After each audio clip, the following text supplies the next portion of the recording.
top headline, African agricultural researcher praises Ethiopia's wheat initiative as nation exports surplus to Kenya and neighboring countries.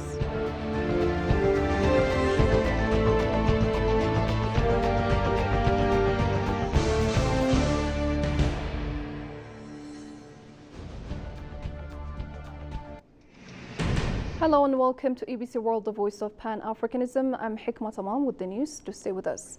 Prime Minister Abiy Ahmed has officially inaugurated a coal washing plant established by ET Mining Development in the Daro zone of the southwest Ethiopia People's Region.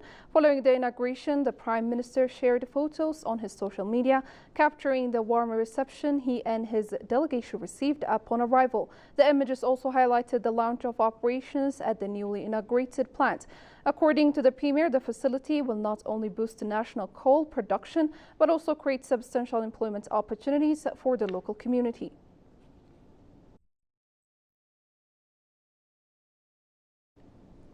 African agricultural researcher Robert Okello Arunga hails Ethiopia's wheat initiative as the nation exports surplus wheat to neighboring countries, including Kenya. The researcher also indicated that Africa needs to enhance irrigation and agricultural research institutions to ensure food security across the continent. Shagoy Matao has the following report.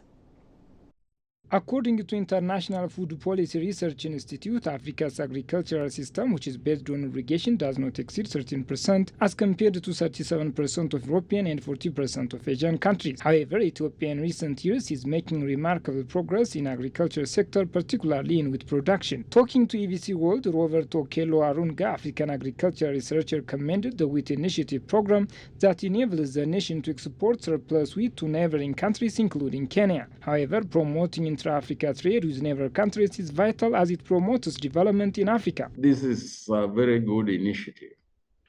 You know, in Kenya, most of the world are getting into this bakery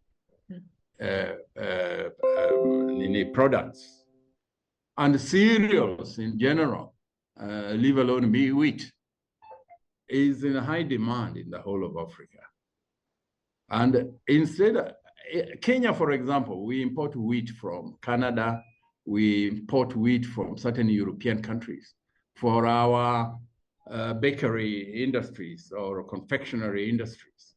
Now, if we could import wheat from our neighboring countries, Ethiopia, for our requirement, our need for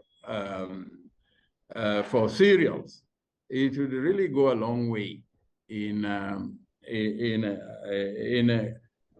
first of all, promoting intra-African trade rather than trade with other countries. And because trade in Africa is governed by various treaties within the AU, within COMESA, IGAD, and other regional programs.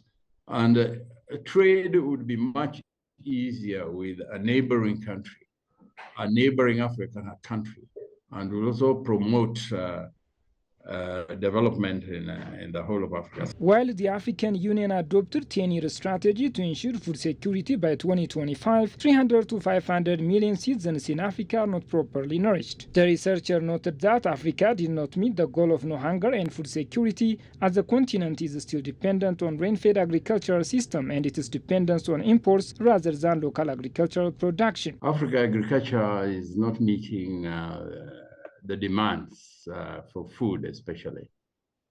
Mainly because, as you have said, we depend on rain-fed agriculture and very little irrigation compared to Asian and other countries, especially Latin America and Asian countries. A target was set that by 2025, we should have no hunger and food insecurity in Africa. But we are in 2025, and that goal has not been achieved. Indeed, if anything, the situation is becoming worse because we are depending so much on imports rather than local production. And this is leading to increase in food insecurity and hunger. Arun Khatib praised experience for the continent to become food self-sufficient, noting that strengthening agricultural research institutions and increasing irrigation among others to meet the target. We need to strengthen our agricultural research institutions, reduce conflict, increase irrigation, areas under irrigation, which are informed by which are backed by proper research institutions and proper knowledge from our universities, our training institutions, which should be research centers.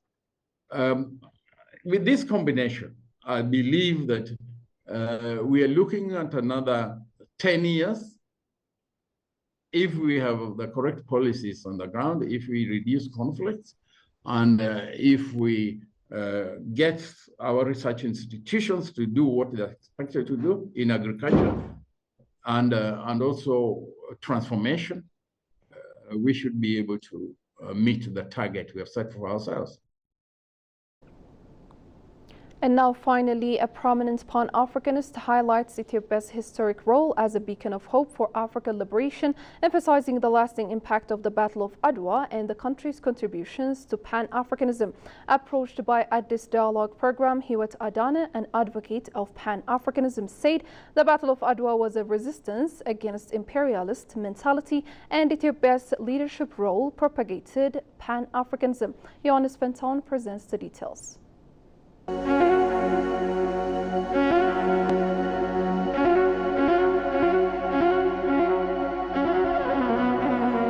Ethiopia's unique history as a nation that successfully resisted colonization has long been a source of inspiration for African countries seeking freedom and self-determination. We spoke with Pan-Africanist Hiwat Adana on EBC's Addis Dialogue about the significant role Ethiopia has played in shaping the course of African independence movements and the Pan-African ideal. Ethiopia demonstrated to other African nations that resistance against colonial rule was not only necessary but also achievable. It is a rare victory for Ethiopians to fight against the imperial European power and win or gain the victory. It is about the mental status of the people of Ethiopia during that time. During colonialism and slavery, there was this kind of mentality that it is very hard to win the European power because during the Berlin Conference for 104 days, they were gathering together objective of scramble for Africa. So they put the map of Africa on their wall and they were saying this part of Africa is mine and the other part of the Africa was, yours. So it is a resistance against that mentality, against that thinking. And Ethiopia was showing to the rest of the world that resistance was possible. The Pan-Africanists highlighted that the core principle of Pan-Africanism is the unity of Africans and those of African descent in order to combat injustice, slavery, colonialism, and inequality. The victory at Adwa provided a clear example of the power of unity and how collective action could bring about positive change for other African nations. When you see even the definition of Pan-Africanism, is the aim is to unify people of Africa and African descendants to fight against injustice, slavery, colonialism, inequality. What we have been contributing at that time or during our lifespan from Pan-Africanism to the creation of OAU, the establishment of OAU, AU, and you can name it. And the core point was our unity. We were united to protect our people, to protect our continent, to protect our identity, to protect our culture, to protect our heritage, to protect our history, because we know what it means.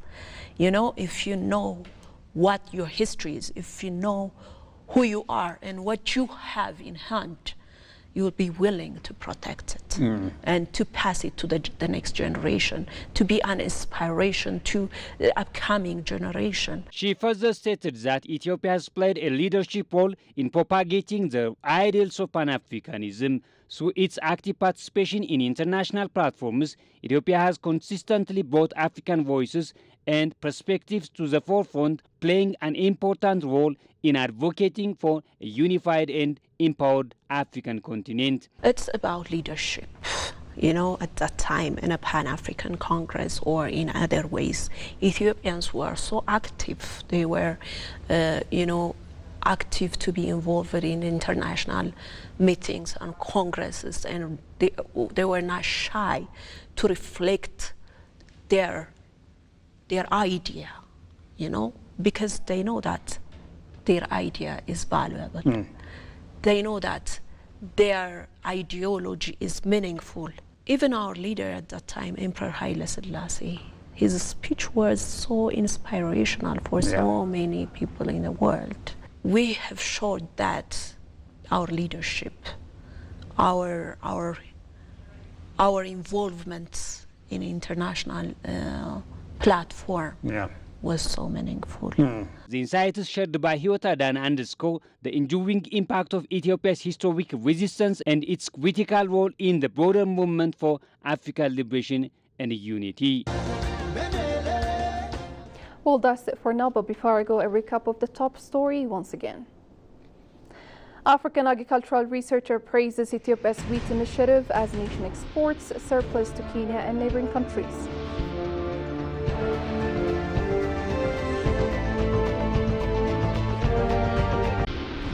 Well, that's the news for the hour. I was Hikmat Tamam. Thank you for tuning in and goodbye.